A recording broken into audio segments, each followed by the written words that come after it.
श्री सच्चिदानंद सद्गुरु साईनाथ महाराज की जय।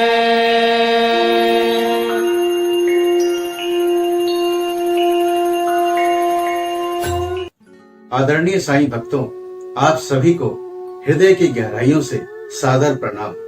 साईं ज्ञान गंगा के सभी एपिसोड्स को पसंद करने के लिए आपका दिल से आभार।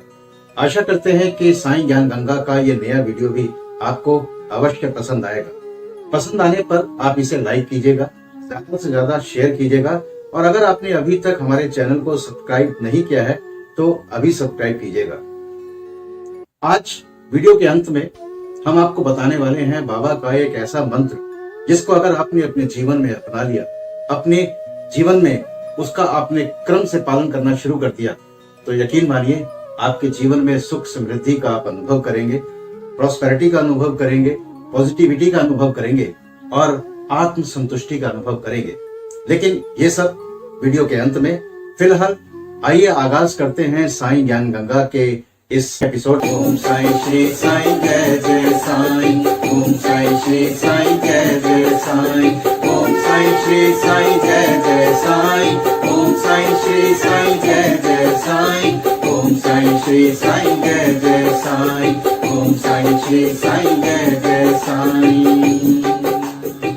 पिछले जन्मों के शुभ कर्मों के फल स्वरूप भी हमें यह देह प्राप्त हुई है और इसकी सार्थकता तभी है जब इसकी सहायता से हम इस जीवन में भक्ति और मोक्ष प्राप्त कर सके। यदि आप नित्य श्री साईं की लीलाओं का रसापान करेंगे तो आपको सदैव उनका दर्शन होता रहेगा। दिन रात साईं नाम स्मरण करने से मन की चंचलता शीघ्र ही नष्ट हो जाएगी। निजाम रियासत के नांदेड़ में रतन जी शाहपुर जी वाडिया नाम के एक प्रसिद्ध व्यापारी रहते थे। उन्होंने व्यापार में काफी धनराशि संग्रह कर ली थी।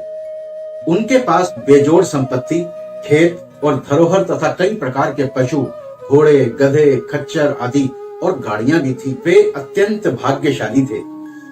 यद्यपि बाह्य दृष्टि से वे अधिक सुखी और संतुष्ट प्रतीत होते थे, परंतु यथार्थ में वे वैसे नहीं थे। विधाता की रचना कुछ ऐसी विचित्र है कि इस संसार में पूर्ण सुखी कोई नहीं और धनवान रतन जी भी इसके अपवाद न थे। वे परोपकारी तथा दानशील थे। वे दीनों को भोजन और वस्त्र वितरण करने का तथा सभी लोगों की अनेक प्रकार से सहायता करने का कार्य अक्सर किया करते थे। उन्हें लोग अत्यंत सुखी समझते, किंतु दीर्घ काल तक संतान न होने के कारण उनके मन में बहुत अधिक संताप था। रतन जी सदैव इसी चिंता में निमग्न रहते थे। वे मन ही मन कहते, क्या ईश्वर की मुझ पर कभी दया नहीं होगी? क्या मुझे कभी संतान की प्राप्ति नहीं होगी? इसके लिए वे सदैव उदास रहते थे। उन्होंने अपने मन की व्यथा दासगणु महाराज से कही तो दासगणु जी ने उन्हें साईं जी के चरणों में जाकर गुहार लगाने की सलाह दी। रतन जी कुछ दिनों के उपरांत ही शिरडी पहुंचे और बाबा के श्री चरणों में गिरकर गुहार लगाई। उन्होंने एक सुंदर हार बाबा को पहनाकर बहुत से फल फूल भेंट किए। तत्पश्चात आदर सहित बाबा के पास बैठकर इस प्रकार प्रार्थना करने लगे, अनेक आपत्तिग्रस्त लोग आपके पास आते हैं और आप उनके कष्ट तुरंत दूर कर देते हैं। यही कीर्ति सुनकर मैं भी बड़ी आशा से आपके श्री चरणों में आया हूँ। मुझे बड़ा भरोसा हो गया है, कृपया मुझे निराश न कीजिए। श्री साईं बाबा ने उनसे 5 रुपए दक्षिणा मांगी, जो वे देना ही चाहते थे, परंतु बाबा ने पुनः कहा, मुझे तुमसे 3 रुपए 14 आने पहले ही प्राप्त हो चुके हैं, इसलिए केवल शेष 1 रुपया 2 आने ही दो। ये सुनकर रतन जी असमंजस में पड़ गए। बाबा के कथन का अभिप्राय उनकी समझ में नहीं आया। वे सोचने लगे कि ये शिरडी आने का मेरा प्रथम ही अवसर है और ये बड़े आश्चर्य की बात है कि इन्हें 3 रुपए 14 आने पहले ही प्राप्त हो चुके हैं। वे ये पहेली हल न कर सके। वे बाबा के चरणों के पास ही बैठे रहे तथा उन्हें शेष दक्षिणा अर्पित कर दी। उन्होंने अपने आगमन का हेतु बतलाया और पुत्र प्राप्ति की प्रार्थना की। बाबा को दया आ गई। वे ऊदी देकर अपना वरद हस्त उनके मस्तक पर रखकर बोले, चिंता त्याग दो, अब तुम्हारे बुरे दिन समाप्त हो गए हैं। मालिक तुम्हारी इच्छा अवश्य पूरी करेगा। बाबा की अनुमति प्राप्त कर रतन जी नांदेड़ लौट आए और शिरडी में जो कुछ भी हुआ उसे दास कणु जी को सुनाया। रतन जी ने कहा, सब कार्य ठीक ही रहा, बाबा के शुभ दर्शन हुए, उनका आशीर्वाद और प्रसाद भी प्राप्त हुआ, परंतु वहाँ की एक बात समझ में नहीं आई। वहाँ पर बाबा ने कहा था कि मुझे 3 रुपए 14 आने पहले ही प्राप्त हो चुके हैं। मुझे कृपा कर समझाइए कि इसका क्या अर्थ है। इससे पूर्व मैं शिरडी कभी गया ही नहीं, फिर बाबा को वे रुपए कैसे प्राप्त हो गए जिसका उन्होंने उल्लेख किया। दास गणों के लिए भी ये एक पहेली ही थी। बहुत दिनों तक वे इस पर विचार करते रहे। कई दिनों के बाद उन्हें याद आया कि कुछ दिन पहले रतन जी ने एक यवन संत मौला साहिब को अपने घर आतिथ्य के लिए निमंत्रित किया था तथा इसके निमित्त उन्होंने कुछ धन व्यय किया था। मौला साहिब नांदेड़ के एक प्रसिद्ध संत थे जो कूली का काम किया करते थे। जब रतन जी ने शिरडी जाने का निश्चय किया था, उससे कुछ दिन पूर्व ही मौला साहिब अनायास ही रतन जी के घर आए। रतन जी उनसे अच्छी तरह परिचित थे तथा उनसे प्रेम करते थे, इसलिए उनके सत्कार में उन्होंने एक छोटे से जलपान की व्यवस्था भी की थी। दास गणु ने रतन जी से आतिथ्य के खर्च की सूची मांगी और ये जानकर सबको आश्चर्य हुआ कि खर्चा ठीक 3 रुपए 14 आने ही हुआ था, न इससे कम और न इससे अधिक। सबको बाबा की त्रिकालज्ञता विदित हो गई। यद्यपि वे शिरडी में विराजमान थे, परंतु शिरडी के बाहर क्या हो रहा है इसका उन्हें पूरा पूरा ज्ञान था। यथार्थ में बाबा भूत, भविष्य और वर्तमान के पूर्ण ज्ञाता और प्रत्येक आत्मा तथा हृदय के साथ संबद्ध थे। अन्यथा मौला साहब के स्वागतार्थ खर्च की गई रकम बाबा को भला कैसे विदित हो सकती थी। अब रतन जी की साईं चरणों में प्रगाढ़ प्रीति हो गई। उपयुक्त समय पर उनके यहाँ एक पुत्र का जन्म हुआ, जिससे उनके हर्ष का पारावार न रहा। अब बात दक्षिणा मीमांसा की। ये तो विदित ही है, जो लोग बाबा के दर्शन को आते थे वे बाबा को दक्षिणा दिया करते थे। यहाँ किसी को भी शंका उत्पन्न हो सकती है कि जब बाबा फकीर और पूर्ण विरक्त थे तो क्या उनका इस प्रकार दक्षिणा ग्रहण करना और कांचन को महत्व देना उचित था। अब इस प्रश्न पर हम विस्तृत रूप से विचार करते हैं। बहुत काल तक बाबा भक्तों से कुछ भी स्वीकार नहीं करते थे। वे जली हुई दिया सलाइयां एकत्रित कर अपनी जेब में भर लेते थे। चाहे भक्त हो या और कोई, वे कभी किसी से कुछ भी नहीं मांगते थे। यदि किसी ने उनके सामने एक पैसा रख दिया तो वे उसे स्वीकार करके उससे तंबाकू या तेल आदि खरीद लिया करते थे। वे प्राय चिलम पिया करते थे। कुछ लोगों ने सोचा कि बिना कुछ भेंट किए संतों के दर्शन करना उचित नहीं है, इसलिए वे बाबा के सामने पैसे रखने लगे। यदि 1 पैसा होता तो वे उसे जेब में रख लेते और यदि 2 पैसे हुए तो तुरंत उसमें से 1 पैसा वापस कर देते थे। शास्त्रों में कहा गया है कि ईश्वर, संत या गुरु के दर्शन अपनी सामर्थ्य अनुसार बिना कुछ अर्पण किए कभी नहीं करने चाहिए। उन्हें क्या भेंट दी जाए, अधिकतर मुद्रा या धन। इस संबंध में उपनिषदों में वर्णित नियमों का अवलोकन करें। बृहदारण्यक उपनिषद में बताया गया है कि दक्ष प्रजापति ने देवता, मनुष्य और राक्षसों के सामने एक अक्षर ता का उच्चारण किया। देवताओं ने इसका अर्थ लगाया कि उन्हें दम अर्थात आत्म नियंत्रण का अभ्यास करना चाहिए। मनुष्यों ने समझा कि उन्हें दान का अभ्यास करना चाहिए तथा राक्षसों ने सोचा कि हमें दया का अभ्यास करना चाहिए। मनुष्यों को दान की सलाह दी गई। तैत्तिरीय उपनिषद में दान व अन्य सत्व गुणों को अभ्यास में लाने की बात कही गई है। दान के संबंध में लिखा है, विश्वास पूर्वक दान करो, उसके बिना दान व्यर्थ है। उदार हृदय तथा विनम्र बनकर आदर और सहानुभूति पूर्वक दान करो। भक्तों को कांचन त्याग का पाठ पढ़ाने तथा उनकी आसक्ति दूर करने और चित्त शुद्ध कराने के लिए ही बाबा सबसे दक्षिणा लिया करते थे। परंतु उनकी एक विशेषता भी थी। बाबा कहा करते थे कि जो कुछ भी मैं स्वीकार करता हूं, मुझे उसे 100 गुना से अधिक वापस करना पड़ता है। इस बात के अनेकों प्रमाण हैं। प्रसिद्ध कलाकार श्री गणपत राव बोडस अपनी आत्मकथा में लिखते हैं कि बाबा के बार बार आग्रह करने पर उन्होंने अपने रुपयों की थैली उनके सामने उड़ेल दी। इसका परिणाम ये हुआ कि उन्हें जीवन में फिर कभी भी धन का अभाव नहीं हुआ तथा प्रचुर मात्रा में लाभ ही होता रहा। इसका एक भिन्न अर्थ भी है। अनेकों बार बाबा ने किसी प्रकार की दक्षिणा स्वीकार भी नहीं की। इसके दो उदाहरण हैं। बाबा ने प्रोफेसर सी के नारके से 15 रुपए दक्षिणा मांगी। वे प्रत्युत्तर में बोले कि मेरे पास तो एक पाई भी नहीं है। तब बाबा ने कहा, मैं जानता हूं तुम्हारे पास कोई द्रव्य नहीं है, परंतु तुम योग वशिष्ठ का अध्ययन तो करते हो, उसमें से ही दक्षिणा दो। यहां दक्षिणा का अर्थ है पुस्तक से शिक्षा ग्रहण कर हृदयंगम करना, जो कि बाबा का निवास स्थान है। एक दूसरी घटना में बाबा ने एक महिला श्रीमती R.A. तरकड़ से 6 रुपए दक्षिणा मांगी। महिला बहुत दुखी हुई क्योंकि उनके पास देने को कुछ भी नहीं था। उनके पति ने समझाया कि बाबा का अर्थ तो षड रिपुओं यानी मानव के 6 विकारों काम, क्रोध, लोभ, मोह, मद एवं मत्सर यानी द्वेष या ईर्ष्या से है, जिन्हें बाबा को समर्पित कर देना चाहिए। ये ध्यान देने योग्य है कि बाबा के पास दक्षिणा के रूप में बहुत सा द्रव्य एकत्रित हो जाता था। सब द्रव्य वे उसी दिन व्यय कर देते या दूसरों को बांट देते और दूसरे दिन फिर सदैव की भांति निर्धन बन जाते थे।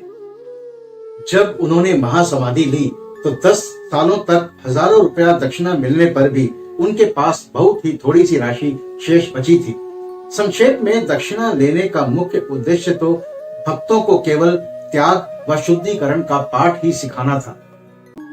अधिक मूल्य वाले पदार्थ लाने वालों से बाबा अति क्रोधित हो जाते और अपशब्द कहने लगते थे। उन्होंने श्री नाना साहेब चंदोरकर से कहा, मेरी संपत्ति केवल एक कोपीन और टमरेल है। लोग बिना कारण ही मूल्यवान पदार्थ लाकर मुझे दुखित करते हैं।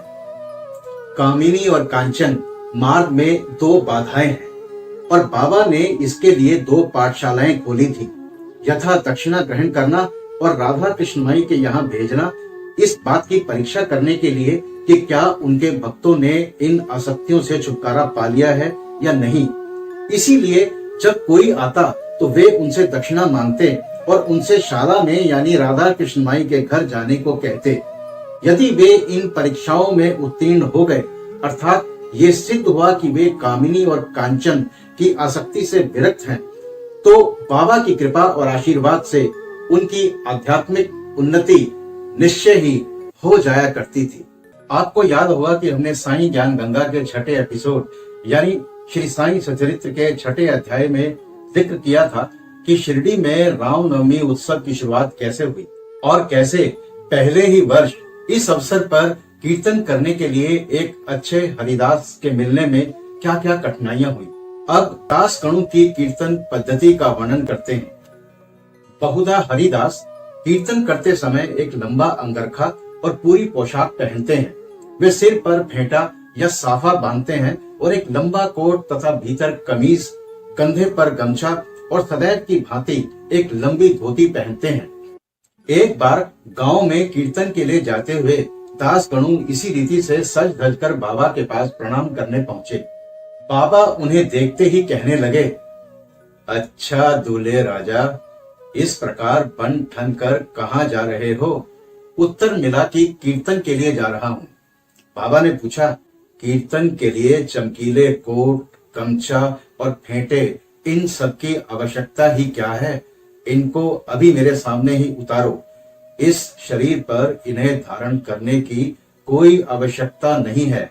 कीर्तन में चमक दमक नहीं, सादगी का समावेश होना चाहिए। और फिर दास गनु जी ने ऐसा ही किया और ऐसे वस्त्र फिर उन्होंने कभी भी नहीं पहने। वे सदैव कमर से ऊपर अंग खुले रखकर हाथ में करताल और गले में हार पहनकर ही कीर्तन किया करते थे। ये पद्धति यद्यपि हरिदासों द्वारा अपनाई गई पद्धति के अनुरूप नहीं है, परंतु फिर भी शुद्ध और पवित्र है। कीर्तन पद्धति के जन्मदाता नारद मुनि कटी से ऊपर सिर तक कोई वस्त्र धारण नहीं करते थे। वे एक हाथ में वीणा लेकर हरि कीर्तन करते हुए त्रिलोक में घूमते थे। अब बात श्री चोलकर की शक्कर रहित चाय की। बाबा की कीर्ति पूना और अहमदनगर जिलों में फैल चुकी थी, परंतु श्री नाना साहेब चांदोरकर के व्यक्तिगत वार्तालाप तथा दास गणों के मधुर कीर्तन द्वारा बाबा की कीर्ति मुंबई प्रांत के कोंकण में भी फैल गई। इसका श्रेय बाबा के बाद केवल श्री दास गणों को ही जाता है। भगवान उन्हें सदैव सुखी रखें। उन्होंने बाबा की कृपा और अपने सुंदर प्राकृतिक कीर्तन से बाबा की कीर्ति को घर घर तक पहुंचाया। श्रोताओं की रुचि प्राय भिन्न भिन्न प्रकार की होती है। किसी को हरिदासों की विद्वता, किसी को भाव, किसी को गायन, तो किसी को चुटकुले तथा किसी को वेदांत विवेचन और किसी को उनकी मुख्य कथा रुचिकर प्रतीत होती है। परंतु ऐसे बिरले ही हैं जिनके हृदय में संत कथा या कीर्तन सुनकर श्रद्धा और प्रेम उमड़ता हो। श्री दास गणों का कीर्तन श्रोताओं के हृदय पर स्थायी प्रभाव डालता था। एक समय ठाणे के श्री कोपिनेश्वर मंदिर में श्री दास गणों कीर्तन में श्री साईं बाबा का गुणगान कर रहे थे। श्रोताओं में ठाणे के दीवानी न्यायालय के एक अस्थायी कर्मचारी यानी टेम्पररी एम्प्लॉय श्री चोलकर भी वहां उपस्थित थे। दास गणों का कीर्तन सुनकर वो बहुत प्रभावित हुए और मन ही मन बाबा को नमन कर प्रार्थना करने लगे कि हे बाबा, मैं एक निर्धन व्यक्ति हूँ और अपने कुटुंब का भरण पोषण भी भली भांति करने में असमर्थ हूँ। यदि मैं आपकी कृपा से विभागीय परीक्षा में उत्तीर्ण हो गया तो आपके श्री चरणों में उपस्थित होकर आपके निमित्त मिश्री का प्रसाद बांटूंगा। भाग्य ने पलटा खाया और चोलकर परीक्षा में उत्तीर्ण हो गए। उसकी नौकरी भी स्थायी यानी परमानेंट हो गई। अब केवल संकल्प पूरा करना ही शेष रहा। शुभस्य शीघ्रम। श्री चोलकर निर्धन तो था ही और उसका कुटुंब भी बड़ा था, अतः वो शिरडी यात्रा के लिए मार्ग व्यय के लिए धन जुटाने में असमर्थ हुआ। ठाणे जिले में एक कहावत प्रचलित है कि ठाणे घाट व सह्याद्री पर्वत श्रेणियां कोई भी सरलता पूर्वक पार कर सकता है, परंतु गरीब को उम्बर घाट यानी ग्रह चक्कर पार करना बड़ा ही कठिन होता है। श्री चोलकर निर्धन अपना संकल्प शीघ्र अतिशीघ्र पूरा करने के लिए उत्सुक था। उसने वित्त व्ययी यानी इकोनॉमिकल बनकर अपना खर्च घटाकर पैसा बचाने का निश्चय किया। इस कारण उसने बिना शक्कर की चाय पीना प्रारंभ कर दिया और इस तरह कुछ द्रव्य एकत्रित कर अंततः वो शिरडी पहुंचा। उसने बाबा का दर्शन कर उनके चरणों में नारियल भेंट किया तथा अपने संकल्प अनुसार श्रद्धा से मिश्री वितरित की और बाबा से बोला कि आपके दर्शन से मेरे हृदय को अत्यंत प्रसन्नता हुई है। मेरी समस्त इच्छाएं तो आपकी कृपा दृष्टि से उसी दिन पूर्ण हो गई थी। द्वारका माई में श्री चोलकर का आतिथ्य करने वाले श्री बापू साहेब जोग भी वहीं उपस्थित थे। जब वे दोनों वहां से जाने लगे तो बाबा जोग से इस प्रकार कहने लगे, अपने अतिथि को चाय नहीं पिलाओगे? चोलकर के लिए अच्छी सी चाय बनवाओ और चोलकर के चाय के प्याले में अच्छी तरह शक्कर मिलाकर देना। बाबा के इन अर्थपूर्ण शब्दों को सुनकर श्री चोलकर का हृदय भर आया और उन्हें बड़ा आश्चर्य हुआ। उनके नेत्रों से अश्रु धाराएं प्रवाहित होने लगी और वे प्रेम विहल होकर बाबा के श्री चरणों में गिर पड़े। बाबा का श्री जोग को श्री चोलकर के लिए चाय के प्याले में अच्छी तरह शक्कर डालकर उन्हें चाय पिलाने की आज्ञा सुनाना वास्तव में ये दर्शाता है कि ठाणे से बहुत दूर शिरडी में होते हुए भी शिरडी आने को धन जुटाने के लिए कई दिनों तक बिना शक्कर की चाय पीने के रहस्य से बाबा भली भांति परिचित थे। बाबा त्रिकालदर्शी थे। बाबा का ये कथन था, यदि तुम श्रद्धा पूर्वक मेरे सामने हाथ फैलाओगे तो मैं सदैव तुम्हारे साथ रहूंगा। यद्यपि मैं शरीर से यहाँ हूँ, परंतु मुझे 7 समुद्रों के पार घटित होने वाली घटनाओं का भी हमेशा ज्ञान रहता है। मैं तुम्हारे हृदय में विराजित तुम्हारे अंतरस्थ ही हूँ। धन्य और सौभाग्यशाली है वो जो मेरे सर्वव्यापी स्वरूप से भली भांति परिचित है। बाबा ने श्री चोलकर को कितनी सुंदर तथा महत्वपूर्ण शिक्षा दी। वास्तव में जिसका हमारे तथा समस्त प्राणियों के हृदय में वास है, हमें सदा उसकी पूजा करनी चाहिए। अब 2 छिपकलियों के मिलन की कथा। एक बार बाबा द्वारका माई में बैठे थे कि उसी समय एक छिपकली चिक चिक करने लगी। कौतूहलवश एक भक्त ने बाबा से पूछा कि छिपकली के चिकचिकाने का क्या कोई विशेष अर्थ है बाबा? ये शुभ है या अशुभ? बाबा ने कहा, इस छिपकली की बहन आज औरंगाबाद से यहाँ आने वाली है।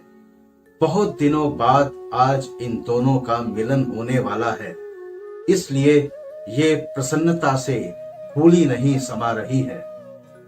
वो भक्त बाबा के शब्दों का अर्थ नहीं समझ सका, इसलिए वो चुपचाप वहीं बैठा रहा। इसी समय औरंगाबाद से एक आदमी घोड़े पर बाबा के दर्शनार्थ आया। वो तो आगे जाना चाहता था, मगर उसका घोड़ा भूखा होने के कारण आगे बढ़ता ही ना था।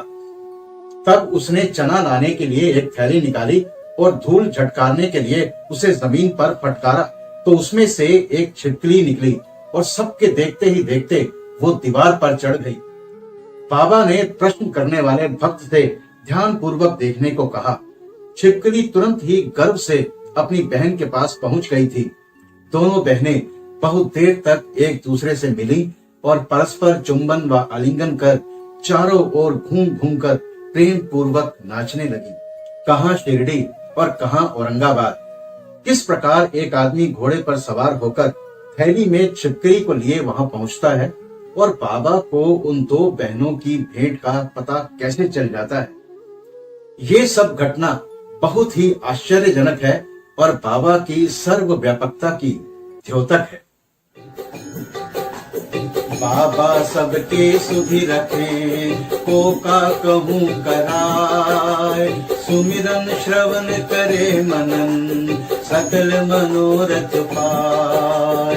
रही छिपकली शिरडी में, बाबा शरण लगाए, बहन मिलन की चाह प्रभु, पूरी दीन कराए, पूरी दीन कराए। ओम साईं श्री साईं जय जय साईं, ओम साईं श्री साईं जय जय साईं, ओम साईं श्री साईं जय जय साईं, ओम साईं श्री साईं जय जय साईं, ओम साईं श्री साईं जय जय साईं, ओम साईं श्री साईं जय जय साईं। अब बात उस मंत्र की जिसके बारे में इस एपिसोड की शुरुआत में बताने के लिए मैंने आपसे वादा किया था। बाबा कलयुग के एक ऐसे अवतार हैं जिनको पाने के लिए, जिनकी कृपा पाने के लिए सालों साल की तपस्या की जरूरत नहीं है। बाबा ने अपने भक्तों से दो ही बातें मांगी हैं, श्रद्धा और सबूरी। जो लोग पूर्ण श्रद्धा और सबूरी यानी पेशेंस के साथ बाबा की भक्ति करते हैं, बाबा पल पल उनका साथ निभाते हैं।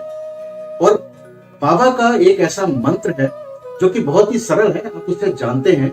उस मंत्र का उच्चारण हम अपने हर एपिसोड में लगातार कर रहे हैं। उस मंत्र को अगर आप जीवन में अपना लें तो यकीन मानिए आपके जीवन में हर पल खुशियां ही खुशियां होंगी, पॉजिटिविटी ही होगी, नेगेटिविटी बिल्कुल दूर भाग जाएगी। दुख दर्द कर्मों के अनुसार आएंगे तो सही, लेकिन बाबा की कृपा से आपको उनकी चुभन कभी महसूस नहीं होगी। ये बहुत ही सरल मंत्र है, ओम साईं श्री साईं जय जय साईं, ओम साईं श्री साईं जय जय साईं। इस मंत्र को प्रतिदिन आप अवश्य जपिए। सुबह पूजा करते समय, अगर उस समय नहीं तो ऑफिस जाते हुए, जब आप ड्राइव करते हैं, मेट्रो में हैं, स्कूटर पे हैं, बस में हैं, कहीं भी हैं, आप कुछ पल ये मंत्र अवश्य जपिए। नहीं तो शाम को ऑफिस से लौटने के बाद भी आप इसे जप सकते हैं, रात्रि को सोने से पूर्व जप सकते हैं। बस केवल 5 मिनट इस मंत्र को जप कर देखिए। और अगर 5 मिनट का समय भी नहीं है आपके पास तो मात्र 9 बार इस मंत्र को जपिए और आप पाएंगे कि बाबा पल पल आपके साथ हैं। और जब बाबा साथ होंगे तो बल्ले बल्ले होगी, न्यारे न्यारे होंगे। तो आइए मिलते हैं आपसे साईं ज्ञान गंगा के अगले एपिसोड में। तब तक मस्त रहिए, स्वस्थ रहिए, साईं नाम जपते रहिए। बाबा सबका भला करे। ओम श्री साईनाथाय नमः। अनंत कोटि ब्रह्मांड नायक राजाधिराज योगी राज परे ब्रह्म श्री सच्चिदानंद सद्गुरु साईनाथ महाराज की जय।